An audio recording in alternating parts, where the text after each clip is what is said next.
नमस्कार, मैं रंजन सिंह कोलांचल के धरती से अपने YouTube channel Delhi coaching centre में आज साइकोलॉजी के बारे में डिस्कस करने जा रहा हूँ। दोस्तों, आप जेटेट, सीटेट, पीआरटी, टीजीटी कहीं भी कोई भी टीचर एग्जाम्स अगर देते हैं जिसमें साइकोलॉजी एक महत्वपूर्ण पार्ट होता है एग्जामिनेशन का। दोस्तों देखो, साइकोलॉजी पहले होता क्या है। साइकोलॉजी जो अभी हम लोग पढ़ते हैं ये शुरुआत में ऐसा नहीं था। कई दौर बीतते चले गए, कई शताब्दियां बीत गई आज के वर्तमान स्वरूप में आने के क्रम में। तो शुरुआत में जो साइकोलॉजी था ये दर्शन शास्त्र का एक भाग हुआ करता था। बाद में दर्शन शास्त्र से ये अलग हुआ और जब विघटित हुआ तो ये विघटित होने के बाद कई पार्ट में बटा और उन्हीं में से एक पार्ट है शिक्षा मनोविज्ञान, जिसको आपको पढ़ना होता है। तो दोस्तों इसमें देखिए, साइकोलॉजी एक लैटिन भाषा के दो शब्दों से मिलकर बना हुआ है। पहला शब्द है आपका साइकी और दूसरा शब्द है लोगस। साइकी का मतलब होता है आत्मा और लोगस का मतलब होता है विज्ञान। यानी कि शुरुआत में जब साइकोलॉजी की अवधारणा आई, जब लोग इसके बारे में सोचे जाने, तब साइकोलॉजी जो हुआ करता था आत्मा का विज्ञान हुआ। उस समय जो इसके बारे में धारणा थी वो धारणा को अब गलत शब्द में प्रस्तुत किया गया आत्मा के विज्ञान में, बट जो प्रस्तुतिकरण के बारे में बताया गया वो लगभग सेम ही था। तो शुरुआत में दोस्तों ये हुआ आपका साइकी जो लोगस, जो आत्मा और विज्ञान यानी आत्मा का विज्ञान माना गया। ये कई शताब्दियों तक चलता रहा। शुरुआत में दोस्तों ये था आपका मनोविज्ञान को आत्मा का विज्ञान माना गया। मनोविज्ञान को आत्मा का विज्ञान माना गया। आत्मा का विज्ञान, देखो आत्मा का विज्ञान कहने का मतलब ये था कि भूत प्रेत ऐसी कोई बात नहीं हुआ करती थी। उस समय ये मानना होता था कि आत्मा जो है इंसान के अंदर कोई कंट्रोल करने वाली शक्ति है। आत्मा ये हम लोग मानते थे कि आज भी हम लोग मानते हैं कि हमारे शरीर में एक आत्मा है। आत्मा अगर निकल जाए तो शरीर बेकार है। लेकिन उस समय लोग इसके बारे में सही से डिस्क्राइब नहीं कर पाए। तो उनका मानना था जैसे आज मॉनिटर को सीपीयू पूरे कंप्यूटर को कंट्रोल करता है, उसी तरीके से हमारे पूरे शरीर को कंट्रोल करने वाला हमारा आत्मा है। और उसी आत्मा का अध्ययन करना साइकोलॉजी अपने शब्दों में इन्होंने कहा। ये कब कहा उन्होंने?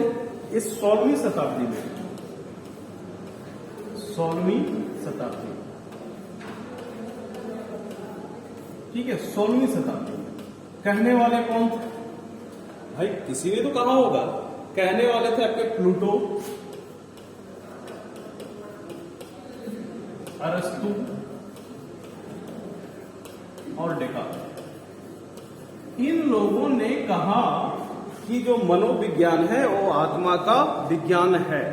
ये लोग उस समय के जाने माने दर्शन शास्त्री हुआ करते थे। और देखिए अंत में हुआ क्या, क्योंकि आप सही बात को अगर सही शब्दों में समझा ना पाए तो लोग उसको अस्वीकार कर देते हैं। इन्होंने कहा तो सही बात था, लेकिन इनके शब्द का चयन गलत था। तो इन्होंने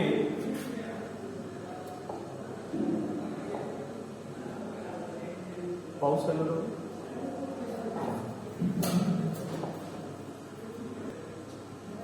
इन्होंने अपने बात को सही शब्दों में कह नहीं पाया, इसलिए क्या हुआ, इसे अस्वीकार कर दिया। अब भाई किसी को अस्वीकार करना है, कुछ तो रीजन करना पड़ेगा, कुछ तो बात बताना पड़ेगा। भैया आपने अस्वीकार किया तो क्यों किया? तो लोगों ने कहा भाई आत्मा का रंग कैसा है और कहाँ रहती है? अब लो भैया पूछ दिया कि रंग कैसा है और कहाँ रहती है।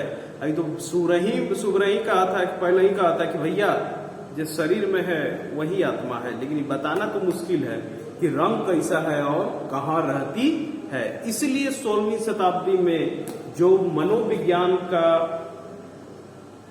अवधारणा आई उसे लोगों ने अस्वीकार कर दिया। अब रही बात 17वीं शताब्दी। देखिए 17वीं शताब्दी में क्या हुआ? 17वीं शताब्दी में इसे लोगों ने कहा मन या मस्तिष्क का विज्ञान।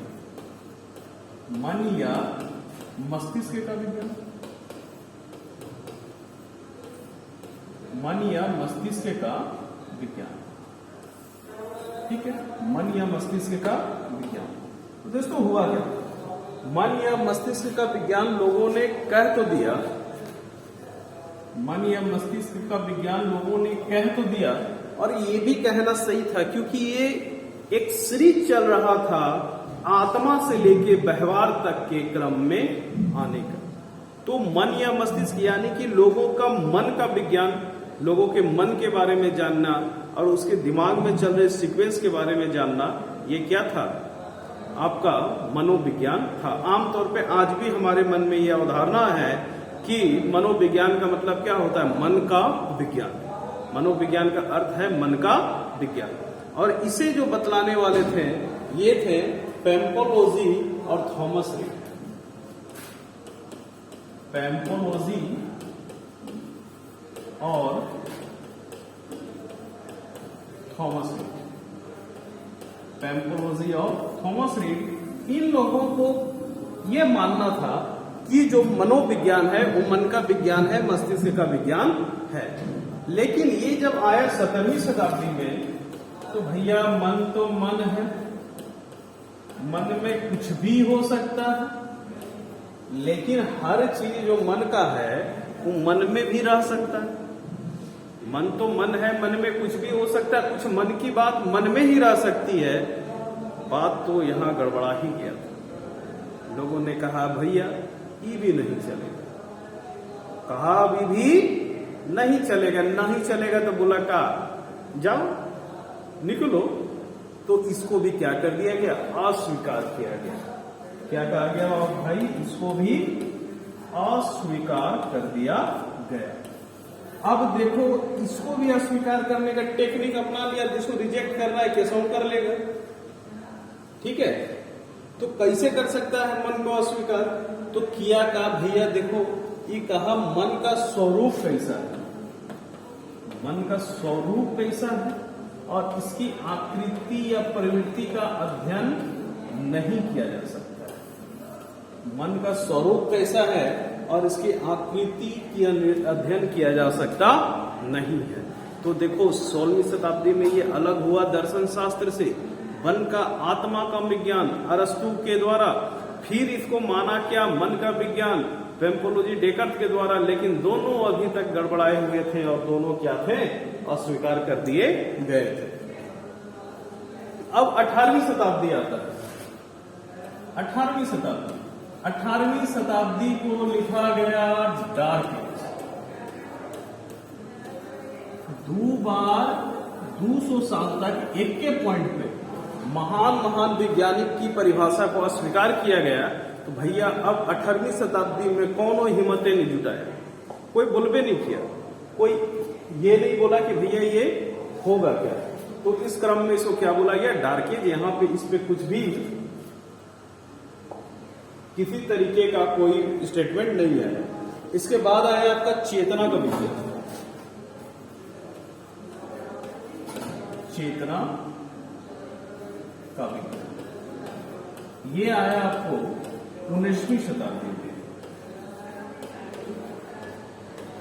19वीं शताब्दी तो चेतना का विज्ञान और अंत में व्यवहार का विज्ञान, इसके बारे में हम लोग डिस्कस करेंगे अगले वीडियो में। तय मानिएगा, सीटेट, जेटेट, जनरल कंपटीशन सभी का एक धनबाद में विकल्प है, एकमात्र विकल्प, वो दिल्ली कोचिंग सेंटर है। और हमारा ऐप आप डाउनलोड कर सकते हैं, टाइगर सर के नाम से है। फिर हम लोग मिलते हैं नेक्स्ट क्लास। आज हम लोगों ने साइकोलॉजी के कुछ बेसिक बिंदुओं को ये पढ़ा, एकदम मामूली से बिंदु थे। अगले वीडियो में इसके पूरे डिटेल के साथ आऊंगा। तब तक के लिए आप लोग मन लगा के पढ़ते रहिए। फिर हम लोग अगले वीडियो में मिलते हैं दोस्तों। भूलिएगा मत, टाइगर सर ऐप डाउनलोड जरूर कर लीजिए। नमस्कार।